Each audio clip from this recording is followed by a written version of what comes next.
Hi, my name is Matthew Pejkovic of mattsmoviereviews.net, and this is my review of Hereafter.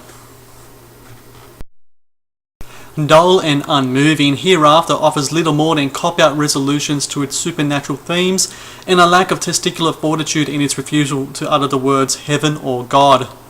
It is surprising and disappointing, considering that Clint Eastwood is neither a man of half measures or poor taste. Yet what was an anticipated movie with its trio of Clint Eastwood as director, Peter Morgan as screenwriter, and Matt Damon as star quickly turns into the worst type of new age hogwash, anti-religious in rhetoric and dreary in pace and plotting. The film opens strong with a tsunami laying to waste a tropical resort, the special effects recently earning the film an Oscar nomination. Among the chaos is French journalist Marie, here played by Cecile de Franck, who survives a near-death experience which shakes her European secular, aka atheist, sensibilities, and proceeds on a spiritual journey which sees Marie lose her high-profile job and equally high-powered life. Crossover to England, where we find droopy-faced twins Marcus and Jason, here played by Frankie and George McLaren, neither of them any good at the acting game. When Jason dies, Marcus also seeks guidance, but we'll touch more on that a little later.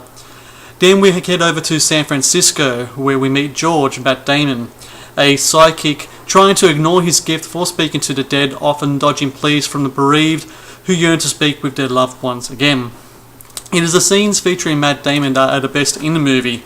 Not only do they have the best performances and the most dramatic weight, something the other two stories lack, but with the addition of the jubilant and sensual Bryce Dallas Howard as Damon's love interest, an element is introduced which the movie as a whole is lacking, and that is emotion.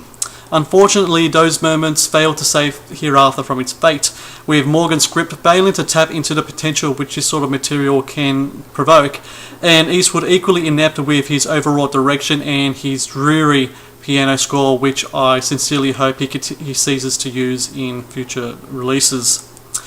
Now we go back to the young man's spiritual journey. In his quest to seek his deceased brother, Marcus plows through a succession of charlatans and fraudsters.